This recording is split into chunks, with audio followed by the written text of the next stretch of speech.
Hello, everyone, and welcome to the Juvo Hub podcast, where learning leads. I'm your host, Jonathan Sarr, and I'm always excited to be able to record an episode. But there's a little bit more excitement when you have a returning guest. And so today we have Mindy McCorkle with us. She was on episode 25, and for those of you who don't know Mindy, this is going to be an amazing opportunity for you to capture the amazing intelligence that she has about all things leadership. She's been a good friend of mine for many, many years. And so, Mindy, welcome back to the show. Thank you so much for having me. I'm so excited to be back. Yeah. Last time you were with us, we talked a lot about how leaders could make adjustments with a lot of changing things. A couple years ago, it was focused on COVID. But since then, you've got another edition of your book out. Leadership is still a super important topic. I love the title of the book, LeadershipWrecked, if I'm pronouncing it the right, they're putting the right emphasis on the right syllable. So it's good to catch up with you. Tell us about the book. What inspired you to make a second edition? We'd love to hear about it. I appreciate that. Well, the first edition came out right before COVID hit. And so it was a little, I needed to update it. I needed to refresh it based on all the things that we learned. We all learned so much, whether we wanted to or not, through the whole COVID thing. Yeah. And we changed, and our perspectives changed, and our values and priorities changed. So I needed to update it from that. But it originally started kind of from seeing that traditional leadership methods were not always working. I had clients that were leaders and had been leaders for a long time, and were all of a sudden not as effective as leaders as they wanted to be and thought they should be, and they were really kind of perplexed. Well, I'm doing the same thing I've always done. I'm leading by example. I'm being transparent. All those buzzwords that you hear with leadership. And they were doing those things, but it was not as effective as it used to be. And so it started becoming evident to me that some of the leadership strategies that we had in the past were broken. They were shipwrecked. They just weren't working like they should. And so that was kind of where I started. And back earlier this year, when I did the update, the refresh, I added some new things. I updated some things because I'm still seeing and learning pieces of leadership that's broken in some places. Mm-hmm. It's just not working the same way it used to. Some of the leadership approaches that we embrace today, I mean, they came from so long ago that we can't even date it, right? I mean, we can't even say where they came from. And it's a different world. It's a different world today. So we have to flex, and I tell people in my classes a lot, don't write your leadership approach, don't carve it in stone, write it in sand. Yeah.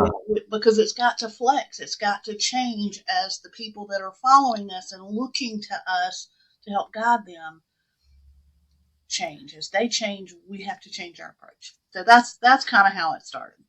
Okay. Well, that's very inspirational. I told you before we started recording. I mean, it's on my list one day. I hope to write a book. That would be a cool project. But you touch on so many amazing points, and I love that. Don't carve it in stone, carve it in sand. Yeah, absolutely. With so many changes at any given moment, generational changes, and just the approach to how we do business in general, it's we got to be ready to pivot and make those adjustments. So, and I'm sure you've seen that, as your comments reflect what you've seen in the industry and beyond our industry in general, where there's a negative effect when a leader doesn't recognize that. They don't recognize that they need to make those adjustments, and they get kind of stuck in their old ways, and or feel that, well, I've been trained on how to do this, and this is the way to do things. So let's focus on that for a moment. Uh, in your experience, maybe what you highlight in your classes, what are some what are some good qualities that an effective leader should have? That's a great question. And I've spent a good bit of time over the last couple of years really studying the leaders that I'm fortunate enough to work with, and watching and observing and interviewing. And I've come up with the three competencies that I think we have to have for the foundation of leadership. I mean, we can't go out in the middle of a field and just build a building, right? We've got to have a foundation to build it on. We've got to Mm-hmm. have a crawl space or a slab of cement. So we got to have something to put it on. You can't just start building and go from there. And I think leadership's the same. We've got to have that firm, solid foundation to build our leadership approach and develop our style on. And so in my research and my observation, I have identified three things, three competencies that I think are critical for leaders. Self-awareness. We've got to be aware of what we can do, what we're capable of, what we know, what we don't know. And we've also got to be aware of our emotions and how they play into how we react and respond to things, as well as understanding how people perceive us. I can remember a very painful time in my career where I was working on communication, and I really thought I had honed in on just this wonderful, concise, clear way of communicating. Turns out the perception to everybody else was that it was condescending and Oh, not as wow. effective as I thought. Yeah. And that's what mattered. It didn't matter that I had the right intention. It didn't matter that I was trying. It mattered that their perception was it was condescending. So I had to fix it. So being aware of not only what you're capable of and how your emotions impact things, but how other people perceive you is crucial, crucial piece. The second piece, I think, is confidence. We've Mm, got to be confident in what we know. We've got to be confident in the value that we add, the contribution that we bring to the team, what we can do. Um, because if we're not confident in ourselves, how can other people be confident in us? How can they, a lot of times in a leadership role, we're asking whether we're doing it out loud or just through nature of the leadership, we're asking people to trust us. We're asking them to put their future opportunities in our hands a little bit. And so, in order to do that and have them be willing to do that, they've got to have confidence in us, and we've got to have confidence in ourselves first. right. So, some of us have plenty of confidence. Some of us have to work at drumming up confidence, and some of us have to work at not letting the confidence turn into arrogance. So, whatever that piece is, we've got to work on it. We've Good got to point. focus on confidence. And then the last piece is compassion. And we hear there's so much talk in our industry and other industries as well about empathy. Mm-hmm. Empathy's great. Don't get me wrong. I'm not knocking empathy. But empathy is the piece that is, well, if we start with sympathy is, I'm sorry you're hurting. Empathy is, I can understand how you feel. Compassion is, you're hurting and I want to help. I want Mm-hmm. to fix it. I want to Yeah. help reduce the pain. And that's really where I think we have to have compassion for the leadership. Leadership is about service, right? It's about serving others. It's about putting other people's needs before your own to a degree. It's about doing what's best for the greater good. And in order to be able to do that, I think we have to have that piece, that compassion that makes us want to fix things, that won't makes us want to help make things better. Because I think that's, in essence, what leadership is. So self awareness, confidence, compassion, I think, are the three critical pieces before you can even start building your leadership approach at all. Yeah, amazing. And I think our audience can really see how they all connect with each other. Like you can't have one without the other. They can't be isolated. And that's a quote. We have to grab that little that sound grab between confidence and arrogance. What a fine line that can be, uh, and what a difference Yeah, yeah, it'll because make. arrogance doesn't look good on anybody, right? No, no, no. So that's great, and I think we've we've talked before about, uh, particularly when it comes to being self-aware. That's a really soul-searching exercise. You Yes. know, it's not something you can casually just give some random thought to. That's a No, and it's not a once and done thing either. You can't like do it and cross it off the list. right, You got to keep doing it. right. Because there's just so many factors that hit us each and every day that continue to change that part of ourselves. So beautiful. So again, self-awareness, confidence, compassion, three key qualities to be an effective leader. So let's let's take it to another level, I guess, so to speak. What are some strategies that a leader can use to inspire their team, learning, growth? All right, so we want our team to do better. Uh, and you pick a topic. There's a lot of topics out there.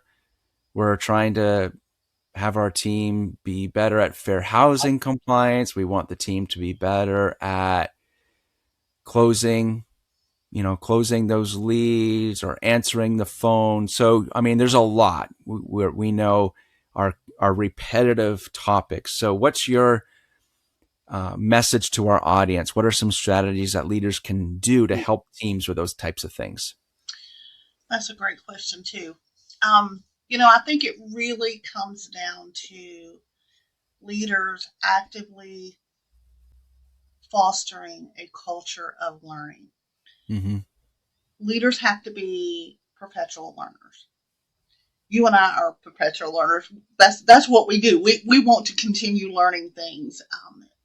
We get to that place where we're not learning and we start feeling itchy and not ourselves, and we got to learn something. And that, I think, is what leaders have to have, and we have to use that need to create that culture so that others will have that need, or at least the engagement and the participation that it takes. And honestly, I think one of the things that I'm working with some of my clients with right now is letting that perpetual learning be seen.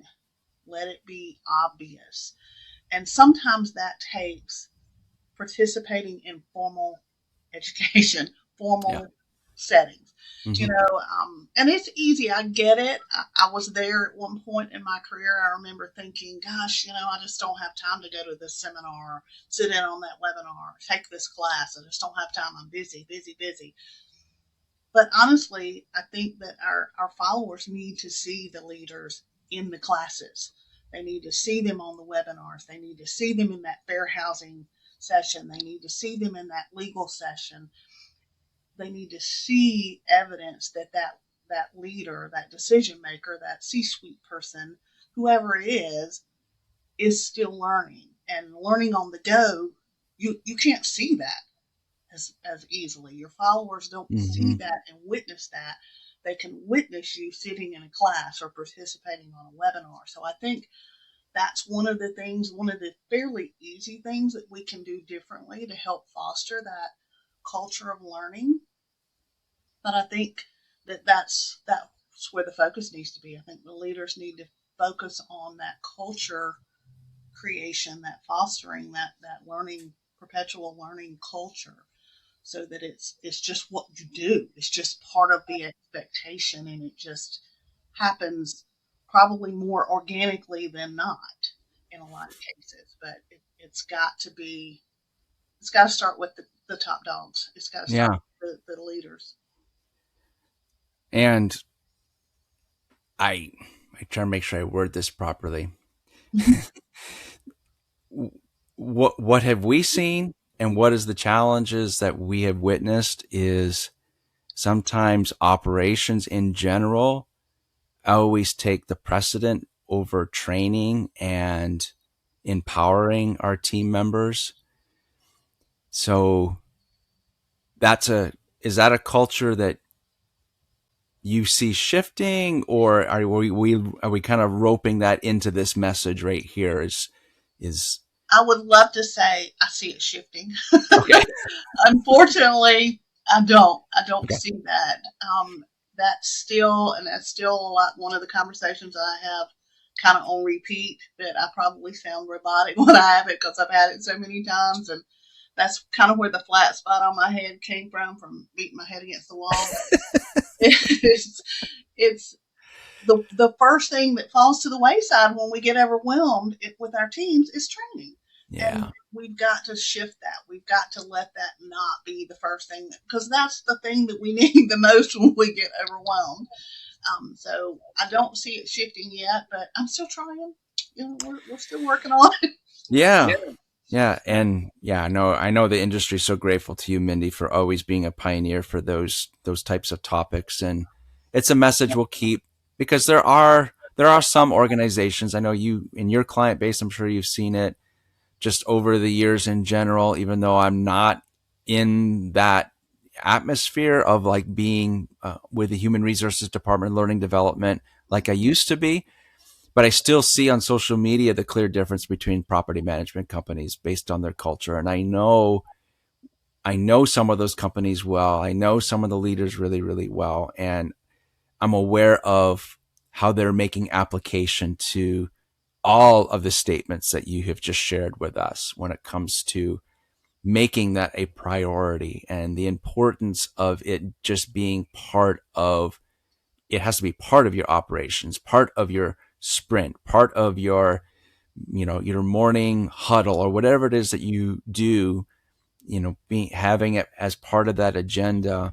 And I also really like your comment about actually being there, realizing that even though we may be seasoned, I guess is the nicest word, right? We are a little bit seasoned in the industry, Yep. seasoned in our careers. It doesn't mean that we know everything. And there's the confidence, arrogance component right there, right? There you go. You got it. Yeah, beautiful. Okay, so for our you mentioned the three qualities, so self-awareness, confidence, compassion. And those are things that be maybe behind closed doors. That's what we're working on. We've got our book of the week that we're reading or the podcast that we're listening to. We're like, yeah, this is what I need. I this is an authority on it. So now the challenge is how does that become apparent to our team members? So if a leader is listening and leaders are listening to this and they're working on it actively, what are your recommendations when it comes to making it a best practice and building that trust, that transparency, being that open book, so to speak, as a leader for your team, and even how that comes across to the residents as well? So I love that you mentioned trust in there. That's one of the things that I've spent a lot of time talking about lately. Is this? And this was from the University of Oxford, and this term doesn't mean as much as I'm going to use it though.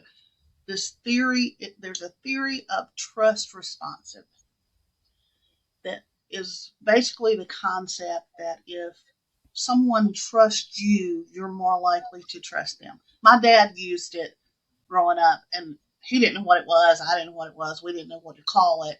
But he would say things like, I trust you to make good decisions, or I trust Mm. you to do this in a manner in keeping with how you've been brought up, or I trust you. And I knew he trusted me, and I was going to do everything I could to earn that trust after the fact, because I wanted my father to trust me. Yeah. And it's kind of that same concept when we as leaders talk about trust and talk about who we trust, and that we trust in you. I trust you, Jonathan. I trust the people that I work with. When we talk about trust and the trust we have in others, it makes people want to trust us back. And that's as simple as it needs to be, really, because it's just putting it out there. It's making it be part of the conversation again. You know, we don't we talk about it in the sales classes that I do. Sometimes it, we just don't talk about trust. But when you Mhm. tell a customer that you're trying to build a relationship with, I want you to trust me, and I'm going to do what I can to make that happen. They're automatically going to trust you a little bit, and then you can work to grow that trust. But I do think that that's one of the things that as leaders we don't do enough. We don't talk about trust. We don't talk about when it's broken. We don't talk about how it got broken. We don't talk about what we're doing to make it better. We don't talk about what we're doing to make people want to trust us and have confidence in us. And I think we've got to. I think we've got to put it back in the conversation and let it be part of what we talk about. And that can go along with creating that culture of learning, Mhm. with putting our money where our mouth is, and showing people, okay, I'm learning from this experience. Let me show you what I learned, or let me tell you about the mistake I made and what I'm going to do differently next time. You know, putting it back into the conversation. And I think transparency is a little bit the same way. I mean, transparency is one of those things that's I talk about in my book, where it's not necessarily something that we always need to have. There's some things in business that just need to be done behind closed doors, and Right. that's just the nature of the beast. I mean, I Mhm. just need to not be out there for other people, and confidentiality and all that kind of stuff. But when we are focused on transparency in the areas that we do need to be transparent in, things like the customer experience and the employee experience and things like that, I think it we have to put it back in the conversation. We have to talk about that transparency. What do you want to know that we're not telling you? What do you need? What information do you need that we're not giving you? You know, I hear it a lot in, this is kind of not related, but kind of related. I hear it a lot in financial classes when I'm doing financial classes for property management. You'll have a site manager that's managing a multi-million-dollar asset that isn't given a GL at the end of the month. Hmm. You know, and this because the company thinks that there's some information on that GL that that manager doesn't need to see. Okay, well, black it out. You know, Yeah. pull the report a different way, filter that out, but give them the information that they need to be able to do their job. And so that's what I mean when I say, you know, ask the questions, put it in the conversation. What do you need that you're not getting? What information do you need that would help you? How can we give you what you need? How can we make it accessible to you so when you do need it later, you've got access to it? I mean, really putting those things, transparency, trust, learning culture, putting all of that back in the conversation and letting it be the norm as the conversation, not a special come in and sit down and close the door. Let's have a conversation about trust. You know, letting it be part of just normal conversation, day to day conversation. And it's going to take some work, but I think once we start doing that, once we start letting those conversations be organic and letting people talk about those things without it being a big deal, I think that we're going to start developing almost a muscle memory where it'll just happen. We'll just kind of like when we drive home at the end of the day and we don't remember getting off the interstate because we do it so much. I think it will become like that once we put it back in the conversation. Hope. Yeah. That's that's my hope. Got my fingers crossed. Yeah. Well, and I think you've really helped identify for our audience, like this isn't just an overnight thing. It's not a one and done. You can't be like, okay, I'm going to practice compassion today. I'm going to practice compassion at 10:15. All right, good. I'm done. On to the next thing. 10:30 call, operations budget review. No, that's not what you're talking about. You're talking about building, you're investing. There's a lot of micro conversations, micro decisions that seem insignificant in the moment, but as they accumulate are an amazing investment in yourself and in your team, which is you've been highlighting throughout this episode and articulating for us. So amazing as always. Thank you so much. Thank you for the opportunity to talk about these things. They're very important to me, and I think they're very important to a lot of us. But we don't always have the right platform to have these conversations. So thank you for providing that.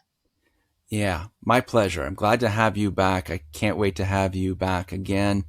And I know you've just scratched the surface of what's in your book, the classes you've been teaching. You've been an industry leader for many, many years, my friend. It's so grateful to you for the impact that you've had on our industry. How can people connect with you?